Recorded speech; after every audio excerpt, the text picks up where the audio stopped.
السلام عليكم.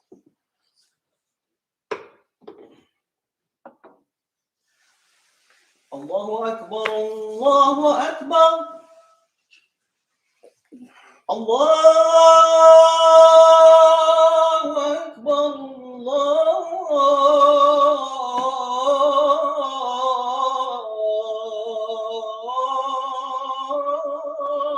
أكبر. أشهد أن لا إله إلا الله.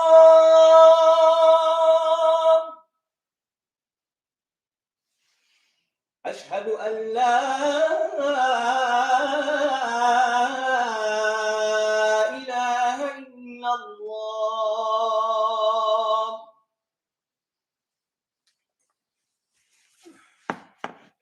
أشهد أن محمدًا رسول الله.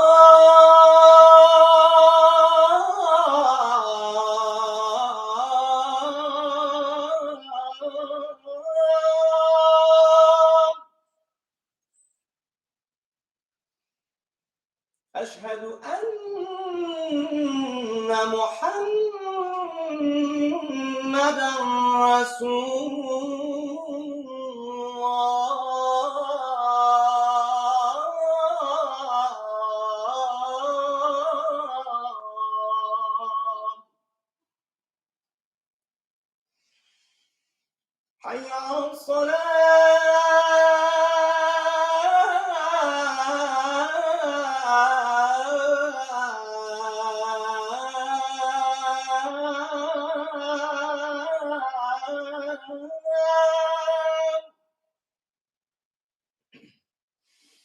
حي على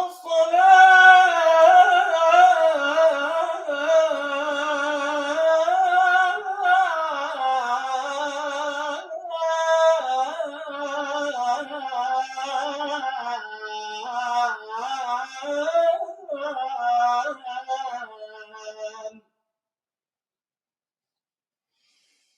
حي على الفلاح.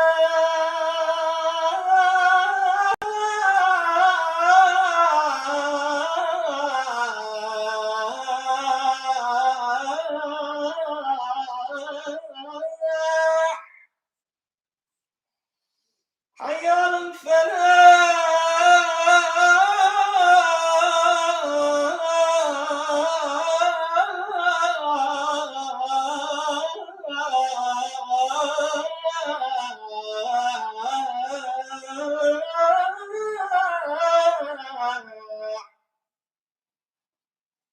الله أكبر الله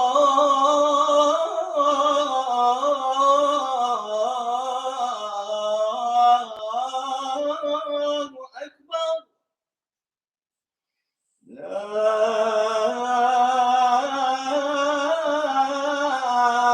إله إلا الله.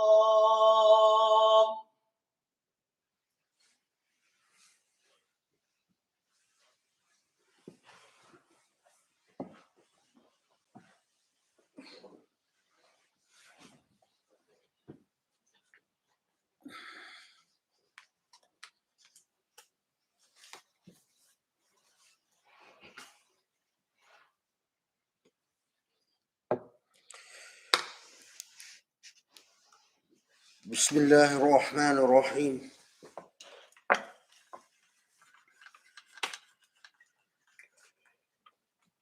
وسبحان الله العلي العظيم،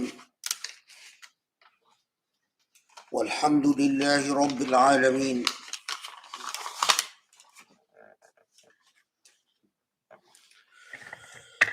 نحمده ونستعينه ونستنصره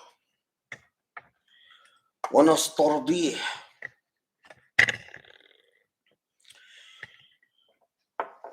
فإنه حق من هدى الله فلا مضل له، ومن يضلله فلا هادي له. ونصلي ونسلم ونبارك على الحبيب المصطفى محمد، النبي الأمين المرسل رحمة للعالمين، خاتم الأنبياء والرسل أجمعين، وعلى آله الأطهار الميامين، وعلى أصحابه المختارين، وعلى من اتبعه بإحسان إلى يوم الدين.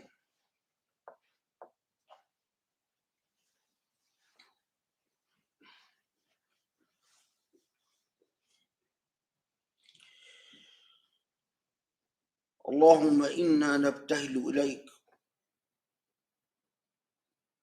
في هذا الشهر المبارك،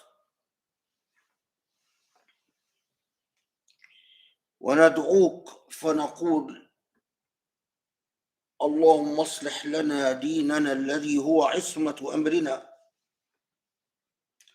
واصلح لنا دنيانا التي فيها معاشنا، واصلح لنا آخرتنا التي فيها معادنا. اللهم يا رب، اللهم اجعل الحياة زيادة لنا في كل خير، واجعل الموت راحة لنا من كل شر. لا إله إلا أنت.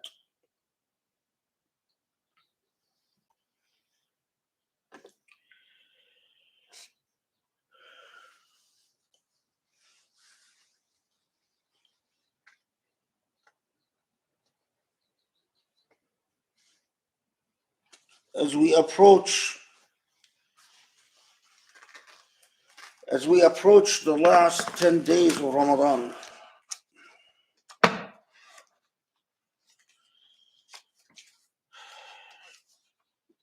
you cannot but be overwhelmed by the events at the Al-Aqsa Mosque in the heart of Jerusalem.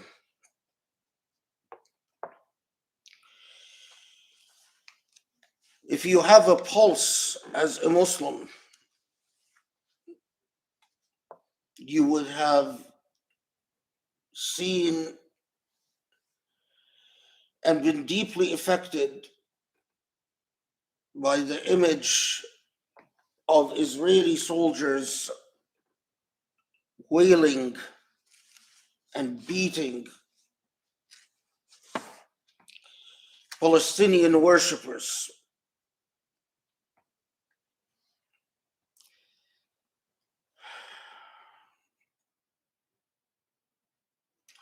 So many issues raised,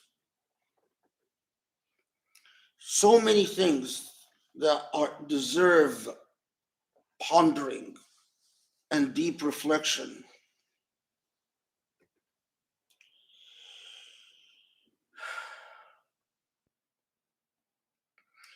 One off the bat, although there are plenty of images that show Israeli soldiers beating, grabbing, dragging Palestinian women, and in the pictures, you can clearly see that they're women. And in some cases, you can clearly see that they are not young women. One thing that struck me immediately, and you can verify it for yourself, although the images clearly show Israeli soldiers assaulting women, in the written descriptions, you will invariably find the description of what happened is Israeli soldiers assaulted men as women stood by and screamed, women and children, or as many reports put it, as women and children could be heard in the background screaming. There is even one place that posted the picture of Israeli soldiers clearly assaulting a muhajjaba. It is clear in the picture that it's a woman and it's a muhajjaba. But in the caption under the picture, this otherwise normal news outlet said, Israeli soldiers assaulting a Palestinian man.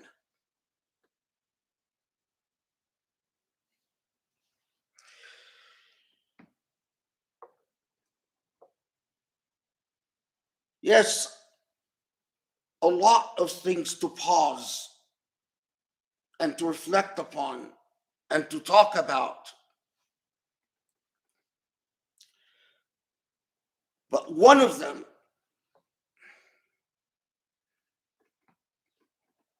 is the way that even Muslim consciousness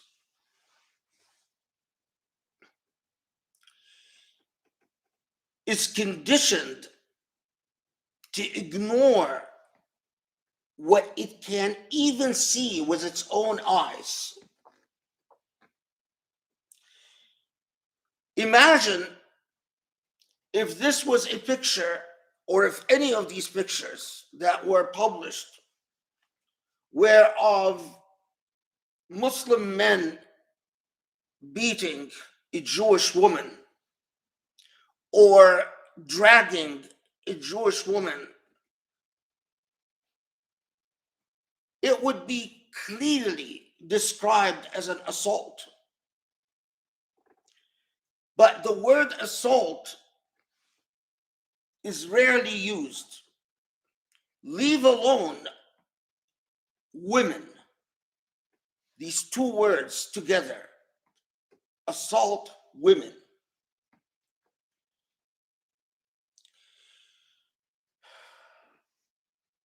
I remember that when Ramadan started,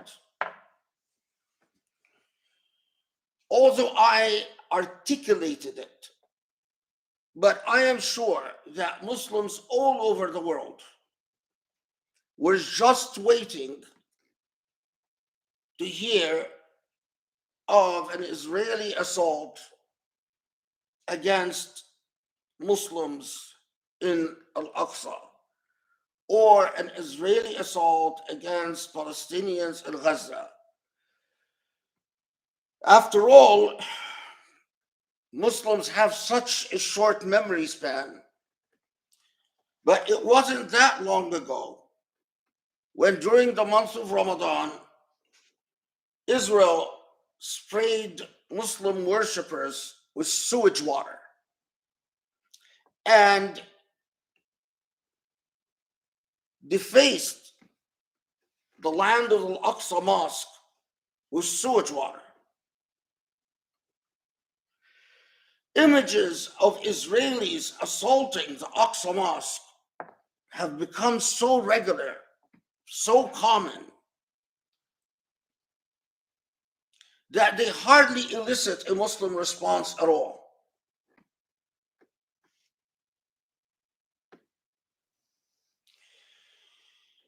But all of us saw this Ramadan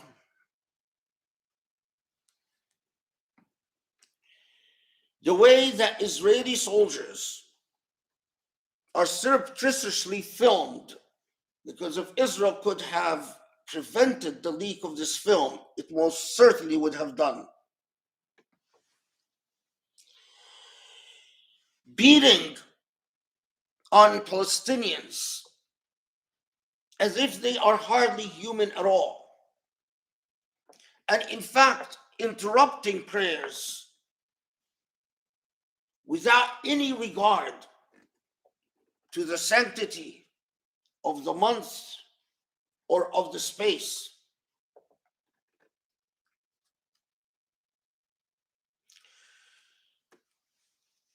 Again, because Muslims have such a short memory span, and because they are conditioned falsely, their consciousness is engineered and conditioned in ways that are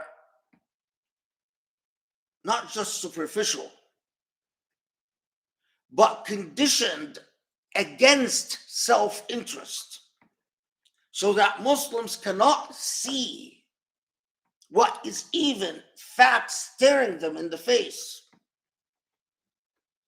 It was not that long ago when stories leaked of then Prime Minister Rabin giving strict orders that the way Palestinians should be dealt with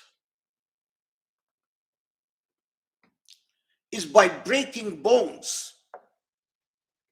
It wasn't that long ago when it was uncovered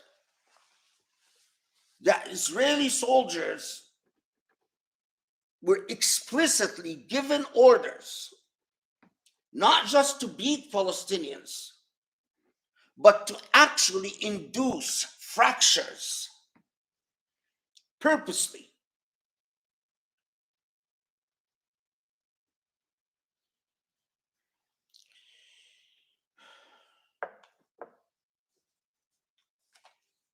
Well, Ben Gvir, shortly after the assault by Israeli forces against Muslim worshippers, a conversation was leaked where Ben Gvir is justifying planned violence against Muslims in Al-Aqsa. And in a very typically racist way. But a racist way that has become so common,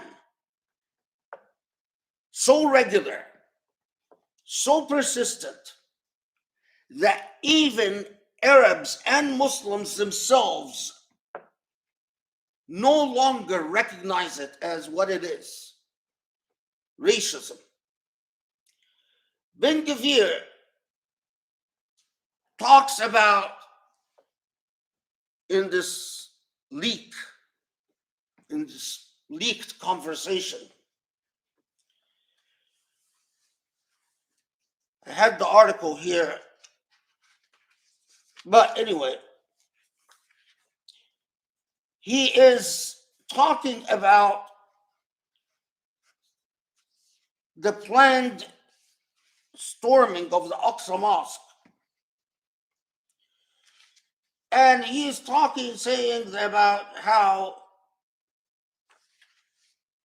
we Israelis must storm the Al-Aqsa Mosque, Jews must ascend to the Temple Mount, meaning Al-Aqsa Mosque.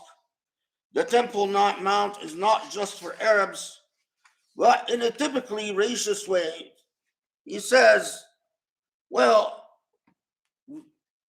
it is in the nature of these Muslims to kill one another, which is a classic racist Israeli justification for violence against Palestinians. And the justification is, it doesn't matter if we do it, because if we don't, they'll do it to one another anyway. Anyone that has dealt with the human rights violations of the Israeli state is all too accustomed to this justification and this logic and this blatantly racist argument.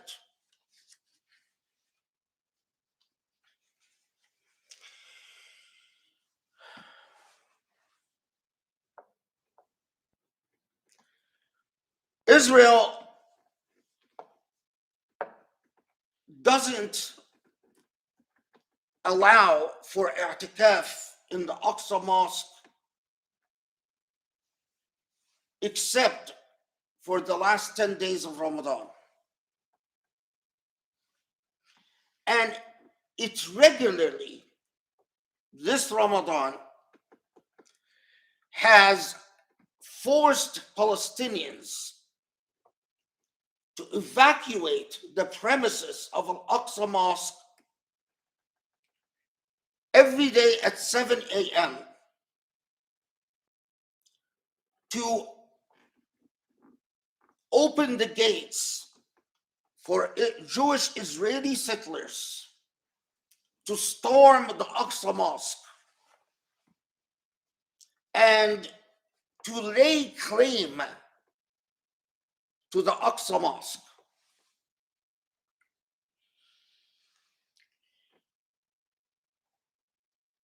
But in a pattern of escalating violence, not only has Israel made clear that i'tikaf is not permitted, and not only has it attempted to clear the premises at 7 in the morning,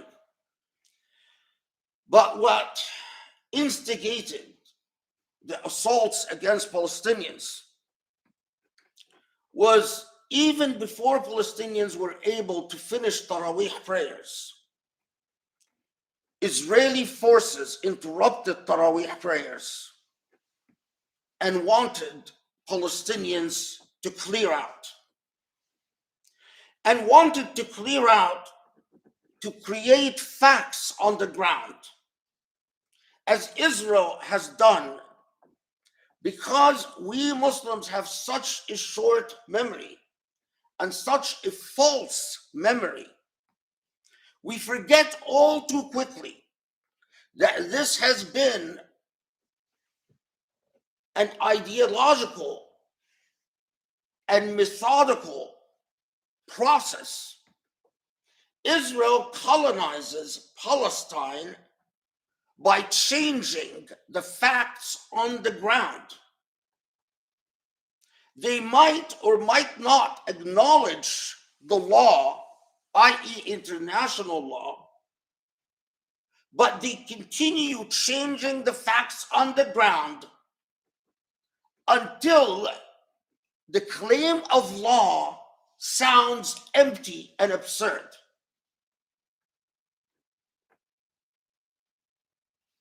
This is the way that Israel has changed the facts on the ground since 1948, until the partition plan sounded ridiculous.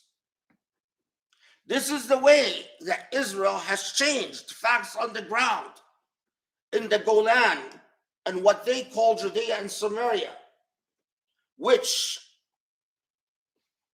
although persistently claiming that they play by the rules of international law and indulging in the absurdity of the negotiations with Palestinians and pretending to give leeway to Palestinian statehood, they continue to change the facts on the ground. We forget so easily that it wasn't that long ago when we have a living example in the Ibrahimi Mosque. The Ibrahimi Mosque has been a Muslim mosque forever. But Israel has changed the facts on the ground. And now Jewish fanatics have equal rights with Muslims to the Ibrahimi Mosque, although the history of the Ibrahimi Mosque is interlinked truly only with Islam. Before Islam, it was a neglected site.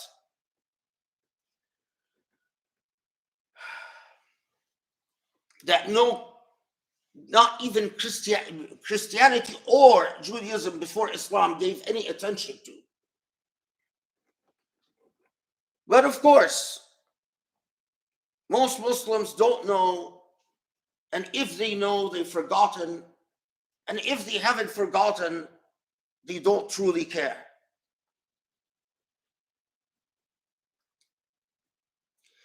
So when Netanyahu's fanatic government and Ben Gvir's fanatic government announces that this Ramadan it will support the right of religious fanatics, Jewish religious fanatics, to storm Al-Aqsa and to slaughter animals on the mount. And they talk about equal rights in the Mount Temple, i.e. the Aqsa Mosque. Although rabbinic law for centuries has prohibited Jews from worshiping anywhere in the quarters of an Aqsa Mosque, because rabbinic literature, long before the Zionist movement was ever born, declared the Aqsa Mosque off bounds or illegitimate territory for the performance of ritual and worship. That under rabbinic law, if you perform your prayer on the mount, as opposed to the Wailing Wall, your prayers are not accepted. Because for centuries, before Zionism, the idea that the two destroyed temples lay somewhere under the Aqsa Mosque was purely speculative. And Israel has been digging under the Aqsa Mosque now forever to find one shred of proof that in fact this was the site of the two temples, and have come up with absolutely nothing.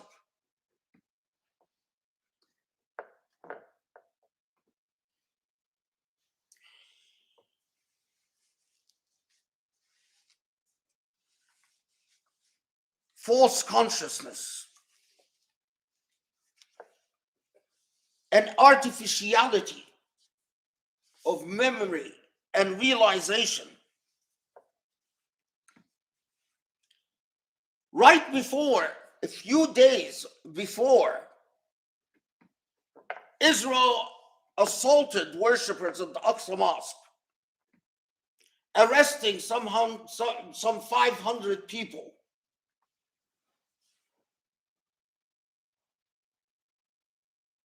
There was an event. Because Muslim life is so cheap, no one noticed, no one cared, no one condemned, no one said anything.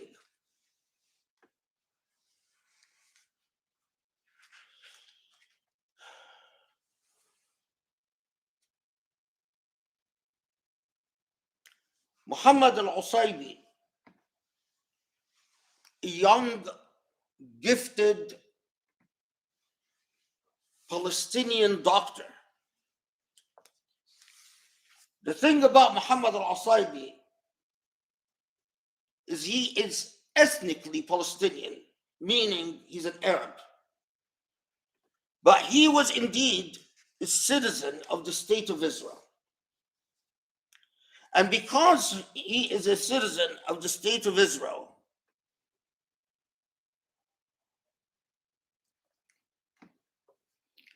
unlike other Palestinians who are not citizens of the state of Israel, Muhammad al-Usaybi had access to the Aqsa Mosque despite his young age, and did not have to go through the vetting and screening and tortuous inspections and humiliations that Palestinians normally have to go through to access Al-Aqsa Mosque. Muhammad al-Asaibi, as an Israeli citizen,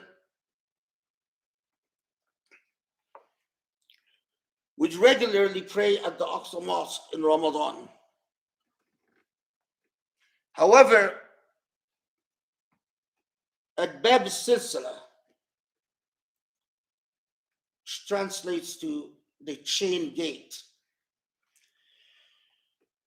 he saw Israeli soldiers harassing, molesting, assaulting, mistreating a Palestinian woman. And he thought that as an Israeli citizen, he can intervene to bring an end to the way this Palestinian woman was being treated. What he got for his troubles is that he was shot 10 times by Israeli soldiers and killed. And because Muslim life is so cheap, no one cared. Imagine if this was other than an Arab and other than a Muslim. Imagine all the expert waxing about militancy in the Jewish tradition, all the blabbering on of academics and scholars about trends and orientations and potential and not potentiality, but trends and orientations in Jewish thinking and the problem with Jewish thought and where does extremism come, the roots of extremism and racism and bigotry and so on and on and on. But because he's a Palestinian doctor, no one cared. Israel gave its typical justification and explanation. Oh, we shot him because once we tried to arrest him, he tried to go for one of the guards' guns. I have been hearing this explanation for the extrajudicial killing of Palestinians since I was 6 years old, as long as I can remember. Apparently, according to Israel, the Palestinian mind, the Muslim mind, the Arab mind, yes, they can study and go to medical school and become doctors, but they can't help themselves. The minute you try to arrest them lawfully, they quite irrationally try to grab a soldier's gun off his belt.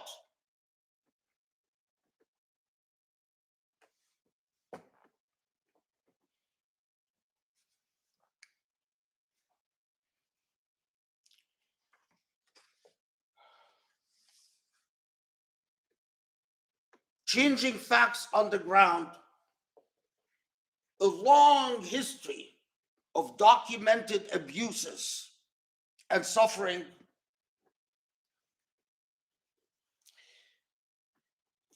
Again, other than Muhammad al-Asaibi, days before Israel's assault on the Aqsa Mosque, Israel extrajudicially executed 2 Palestinians in the West Bank. No one cares. No one remembers. Since the beginning of 2023, Israel has extrajudicially executed 93 or 94 Palestinians. No one remembers. No one cares.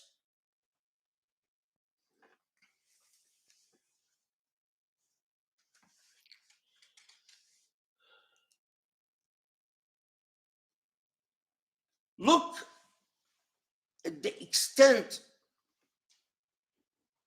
of how false consciousness is created. In an important article by, I believe his name is David Cook, although I can't quite read the first name, but he's a journalist who's written 3 books about Palestinians, and unless I'm misremembering, I think his first name is David. No, it's Jonathan Cook. It's Jonathan Cook. It's not David Cook. Jonathan Cook. Jonathan Cook writes about how the BBC coverage is enabling Israeli violence. And in his article, he notes what Desmond Tutu said about the South African apartheid a long time ago. If you are neutral in situations of injustice, you have chosen the side of the oppressor. Desmond Tutu also has a rather well-known statement about the elephant stepping on a little mouse's tail. If you try to remain neutral, think of what the mouse or what would think of you, with an elephant stepping on his tail. If you try to remain neutral in situations of injustice, you've chosen the side of the oppressor. And Jonathan Cook goes on to show how the BBC's coverage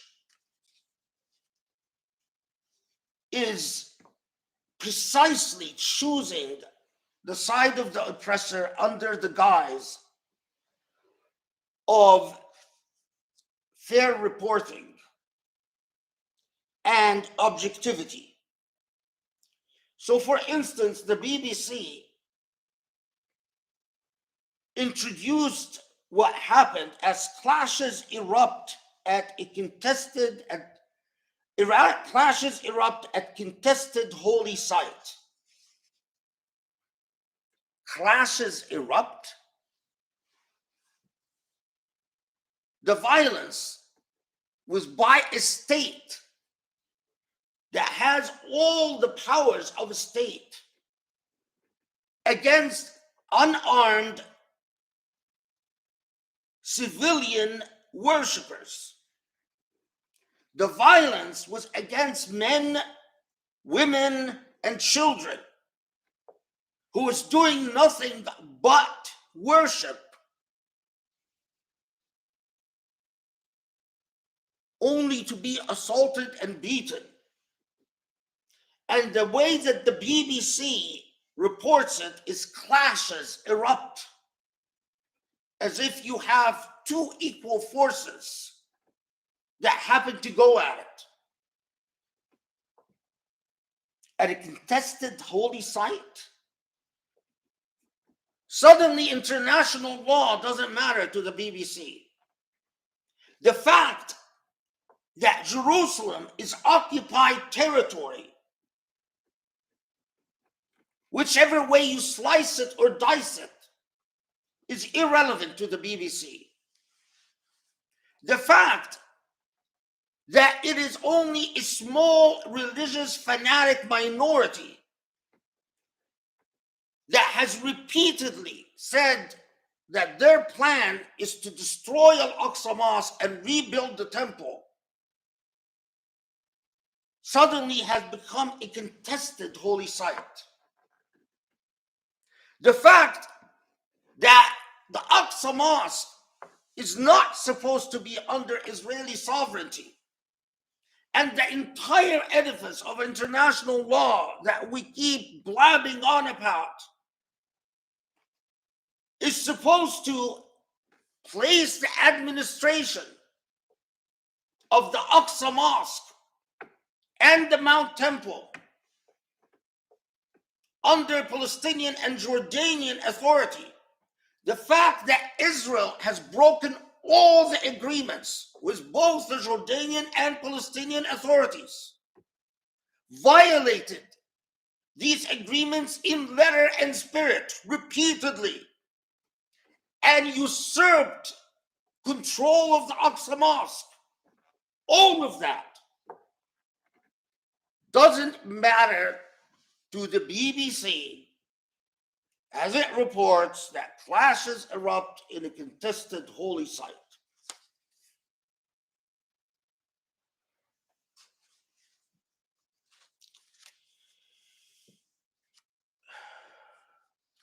The formation of consciousness. How did we get here? How did we get to the point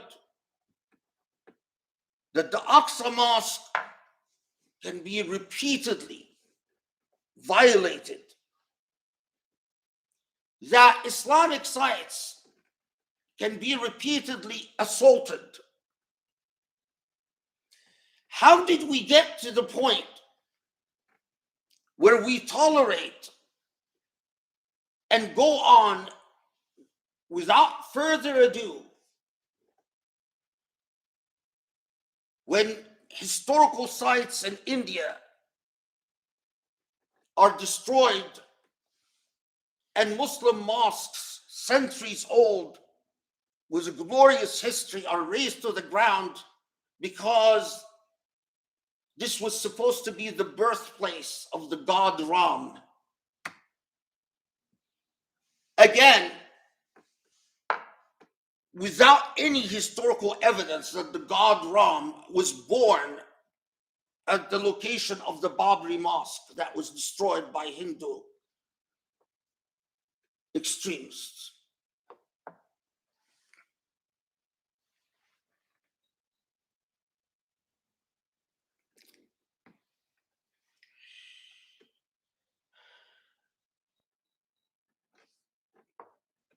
The manipulation of Muslim consciousness is the manipulation of a subordinated people. One of the regular dynamics of subordination is that subordinator constructs the consciousness of the subordinated.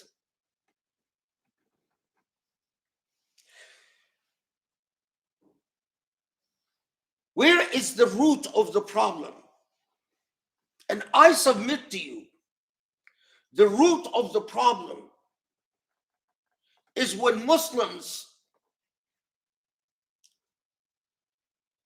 were brainwashed by their subordinators as a subordinated people to think about their causes and goals in a segmented and compartmentalized way.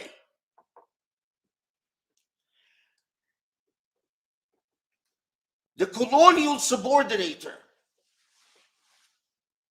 never accepted Islam as a universal religion.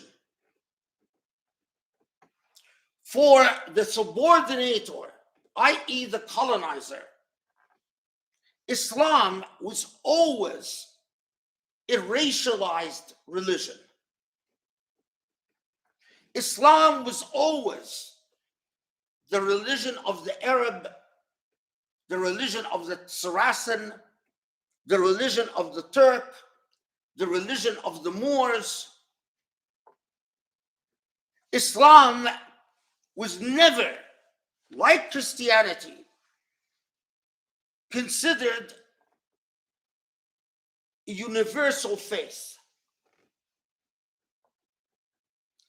The colonizer, the subordinator,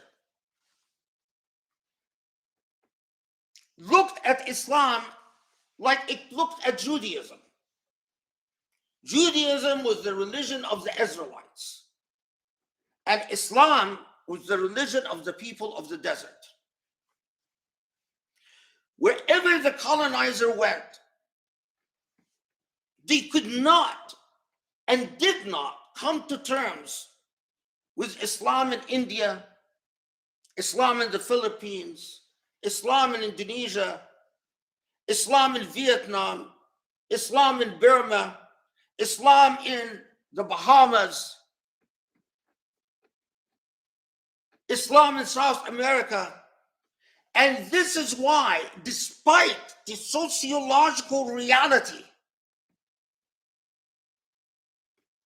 I want to underscore this because it is absurdly obvious, but I can't tell you how many academics don't see this. Bernard Lewis in the 90s started talking about, can Muslims possibly coexist with non-Muslims as minorities? Can Muslims possibly live under the sovereignty of non-Muslims? And what Bernard Lewis intended and meant when he raised this question is to cast doubt on the ability of Muslims in the West to be loyal and faithful citizens of their respective countries in the West. Although the fact that Islam for hundreds of years existed as a minority religion in hundreds of locations was an undeniable sociological reality. But false consciousness, all Muslim scholars and non-Muslim scholars rushed to discuss or to prove that yes, Sharia can accommodate Muslims living in non-Muslim sovereignty, although the sociological reality it's the same thing as when the colonizer goes to Australia or goes to New Zealand or goes to North America, and clearly the land is inhabited by people, and yet the colonizer says, I discovered the land, and the year of the discovery is X.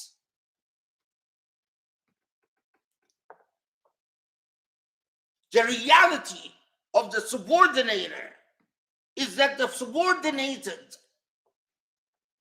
are a disappeared and an invisible people. So the colonizer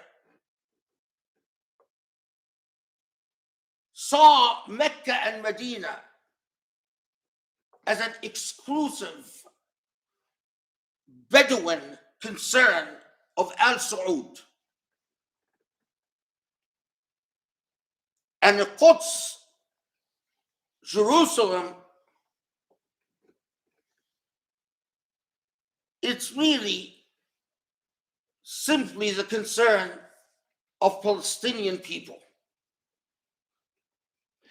The real disaster is when Muslim consciousness altered to buy the garbage, so that Al-Quds no longer became a Turkish concern, no longer became a Persian concern, no longer became an Indonesian concern, no longer became a Malaysian concern. The only people that Israel and the West had to deal with and worry about are the natives of Al-Quds, which, like all indigenous native populations, could be erased by the colonizer without any worry or serious concern.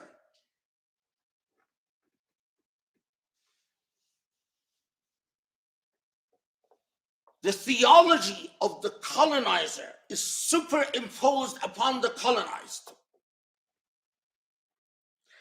Listen, just as these events unfolded, I was reading a truly shocking report.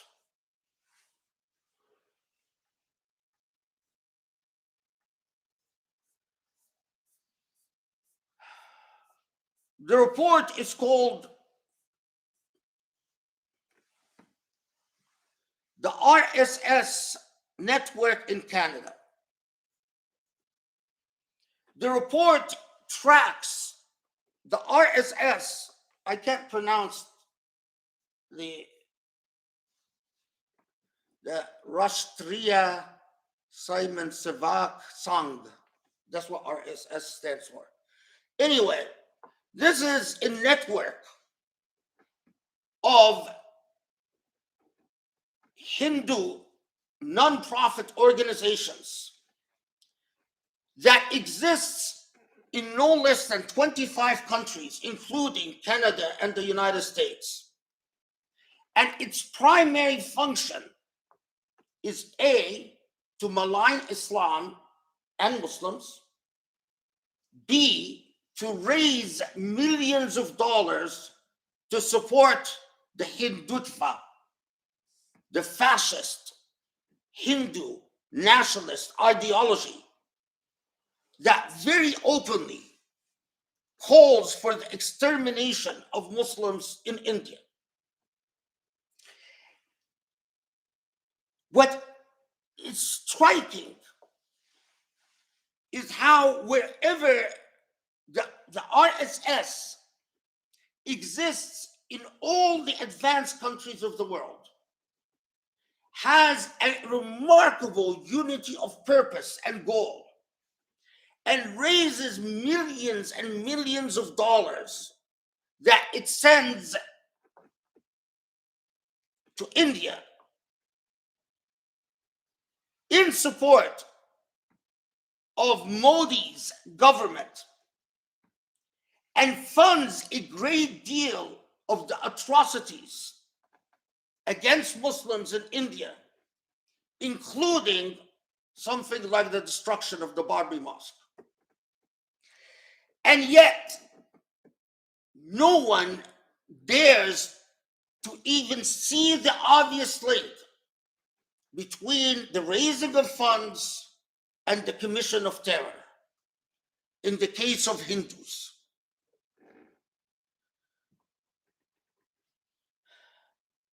The real thing that you pause at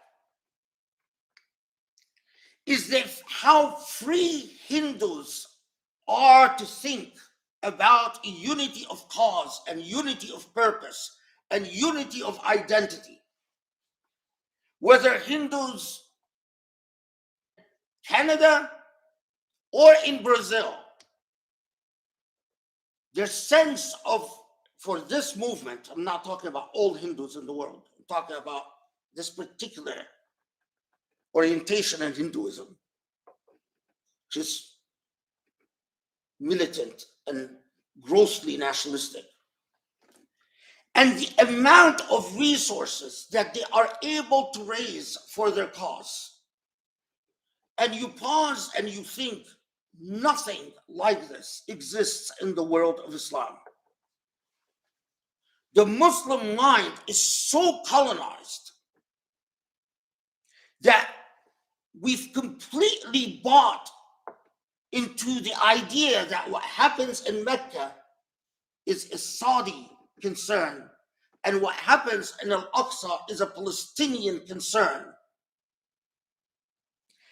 To the extent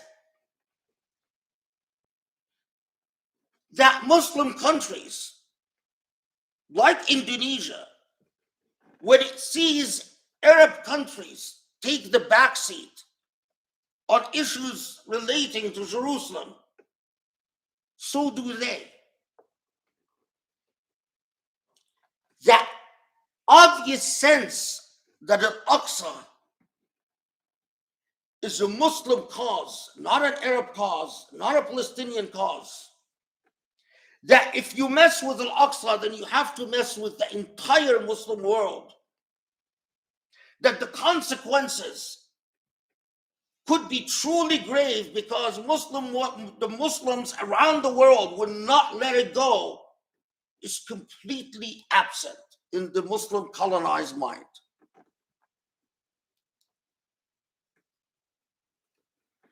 So just before the khutbah started,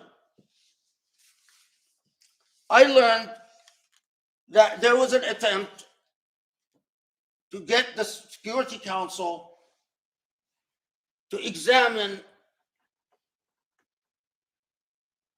to look into, to investigate, to issue a resolution about what happened. There was even a suggestion by countries that are friendly to Israel.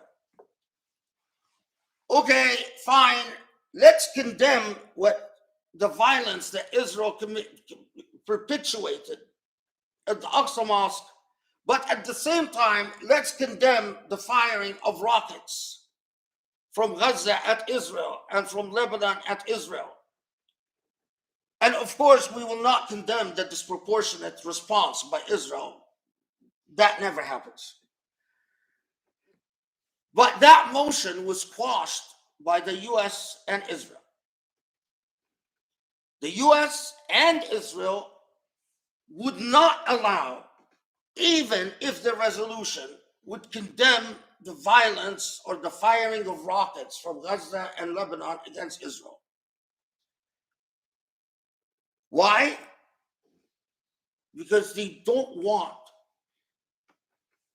the Mount Temple to be a matter of international concern, even to be a matter of Muslim concern. They want it to be simply a matter between them and Palestinians, because they know they're the occupier. They're the elephant stepping on the mouse's tail. They know that Israeli technology, tanks and airplanes and missiles and nuclear weapons are disproportionate in strength to a highly dependent Palestinian economy, to an anemic Palestinian production. Half the people in Gaza don't have a source of income.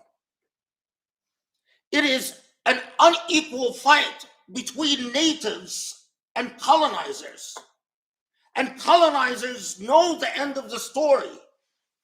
You do it slow, but you do it steadily, but you erase and eradicate the natives bit by bit by bit.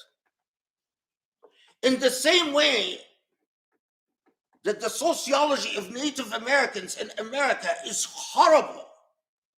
Unemployment rates, drug addiction, alcoholism, health services in the doldrums, the regular commission of sexual violence against Native Americans in America that goes uninvestigated, the number of Native Americans that are abducted and forced into human trafficking and sex trafficking, astounding. Most Americans don't know anything about it. It didn't happen overnight, but it happened steadily and methodically. And as long as the fate of Native Americans remained solely an American issue and an American concern, that's why when every time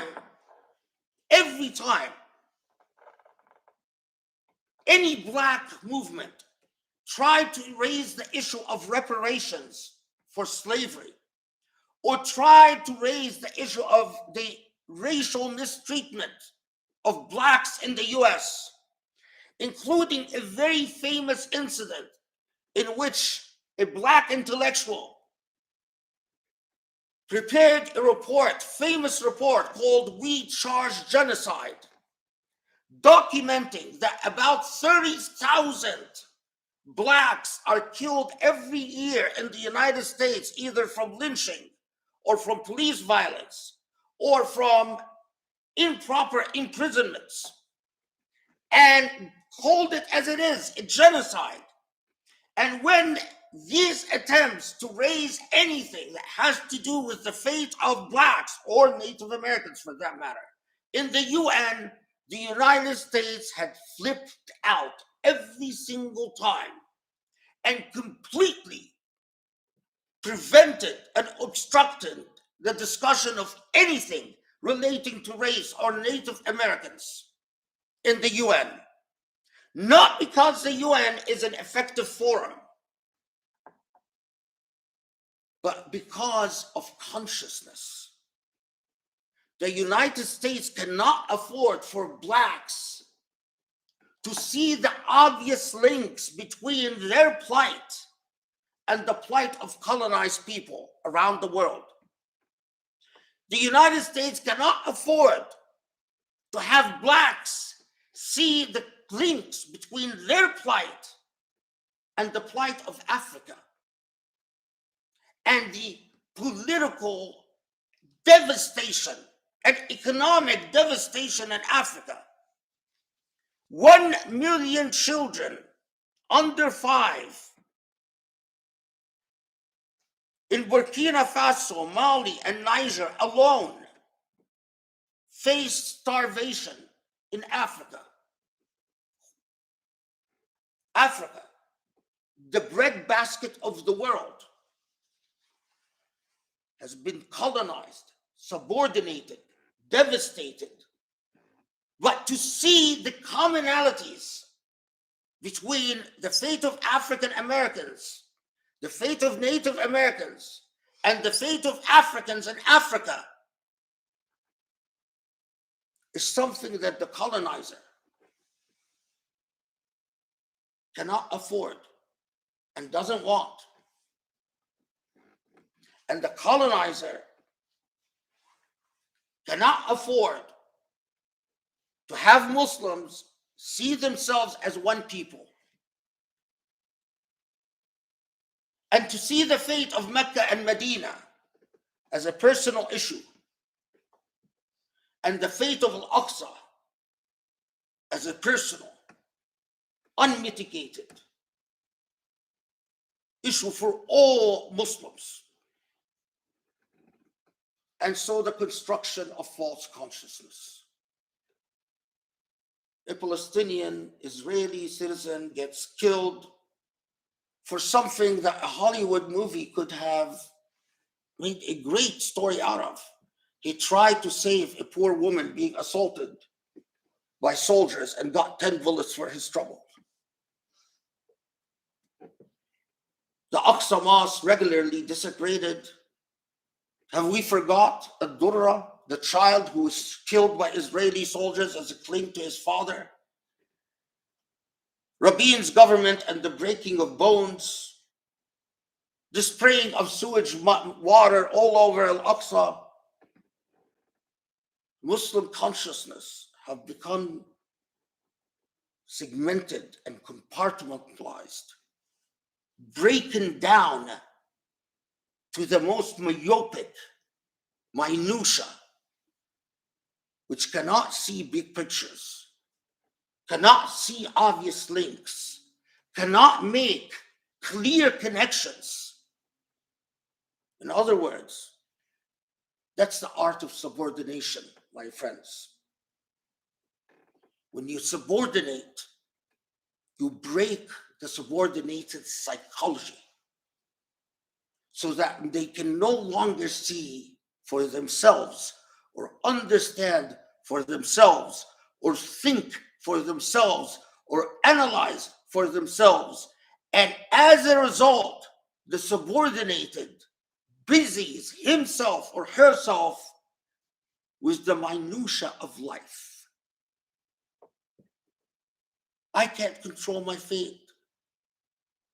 So let me control maybe what happens in the next minute, what happens in the next meal, what happens with the next joke. Little bits of pieces. أقول قولي هذا وأستغفر الله لي ولكم وأسأل الله يستجب لكم.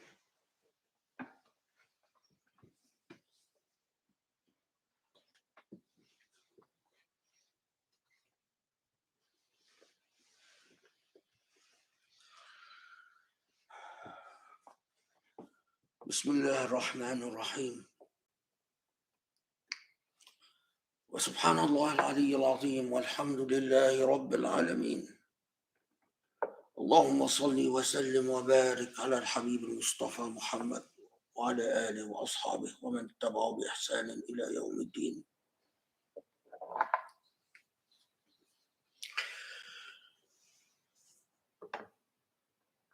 C.G. Whirlman,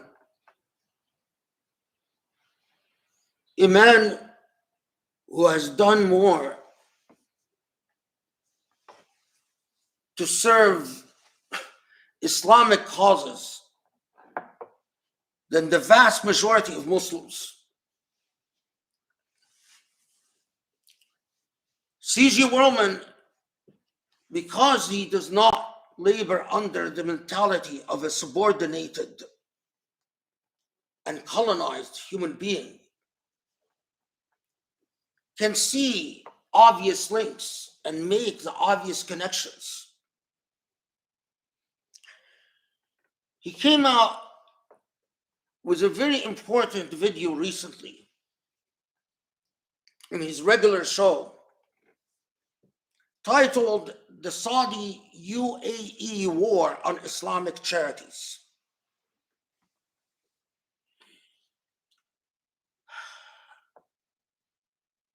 In it, Whirlman, as an investigative journalist, does an amazing job unpacking and documenting how the United Arab Emirates and Saudi Arabia,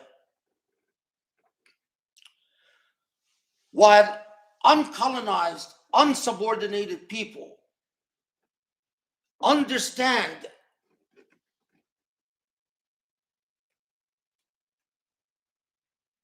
the critical importance of charities in an ummah's life.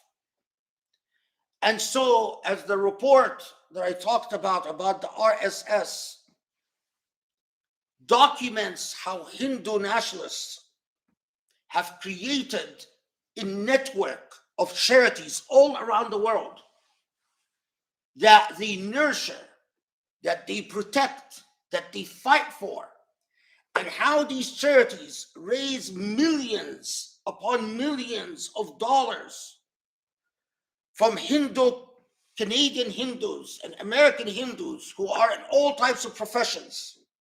How a Hindu executive working for Twitter donated millions of dollars, and a Hindu executive in IBM donated millions of dollars, and a Hindu doctor in New York donated millions of dollars. In the world of Islam, the United Arab Emirates and Saudi Arabia have persistently and consistently maligned, slandered, and hurt all the main Islamic charities in the world. These charities perform a critical role. Why do they perform a critical role? Because in our modern world, the biggest block of refugees on the face of this earth are Muslims. And the biggest block of orphaned children, are Muslims. 50 million orphaned Muslim children. The result of colonial wars in Afghanistan, in Iraq, in Syria, in Pakistan, in Yemen, in Sudan. The result are 50 million Muslim orphans, children. What happens to children who are orphaned, who are displaced? They get trafficked. They get abducted. They get sexually exploited.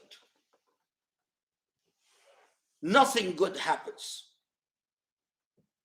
And if they may manage to make it and to succeed in life, they grow up often mad and bitter against the very culture that didn't nurture them and didn't take care of them. They often become native informants, maligning and attacking the Islam that they grew up in. Because colonialism, again, convinces them not to notice the American warplane that orphaned them in the first place, but to put all the blame on Islam. Now, Muslim charities play a critical role in providing basic foods and basic shelter and basic medicine to these refugees. Despite this,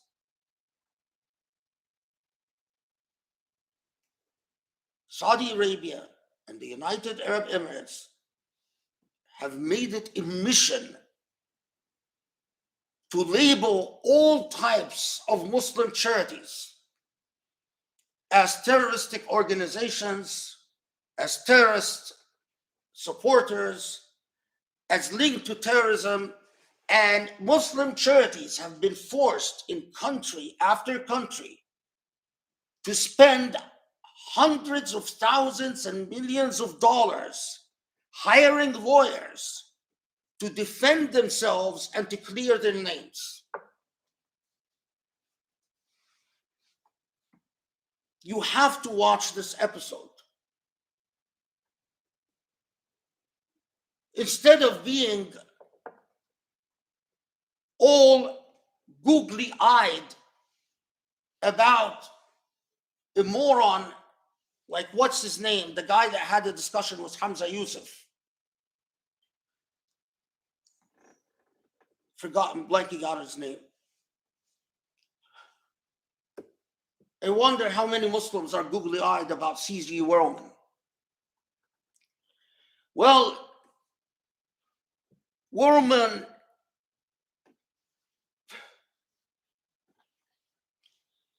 tells it as it is.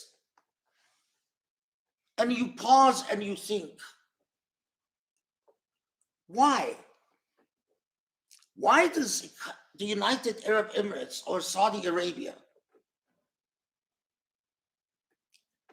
want to do everything possible to undermine Muslim charities?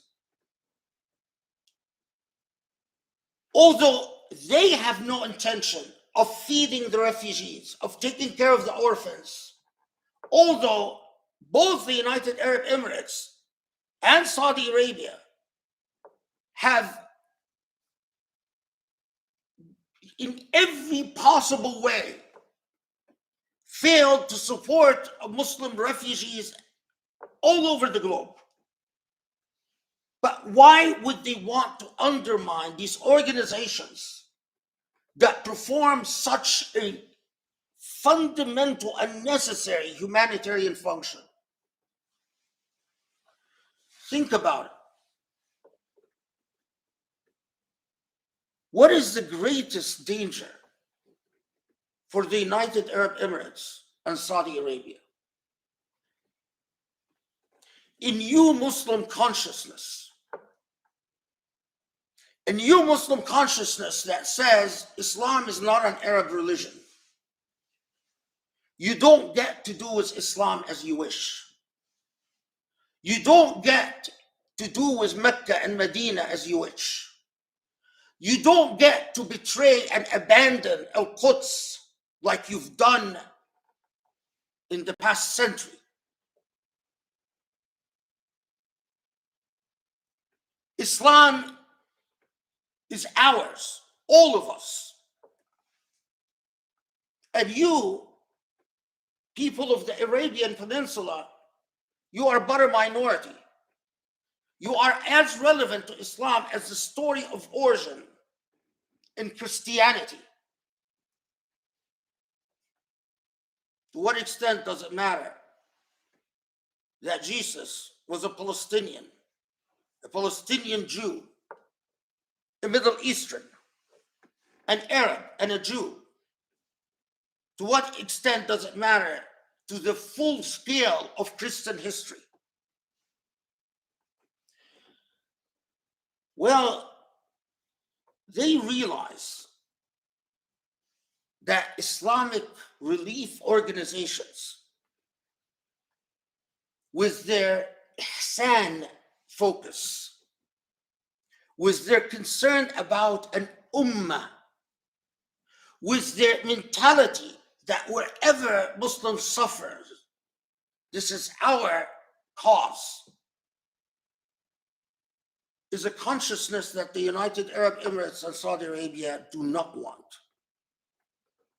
They want Muslims fragmented, myopic, pedantic, irrelevant, marginal, inconsequential, so that they can continue wasting billions of dollars on their toys of promiscuity and corruption. And Muslims continue to look the other way and admire the people that these guys fund and support. The Islam that is ready and apt and appropriate for domination and subordination and for settler colonialism.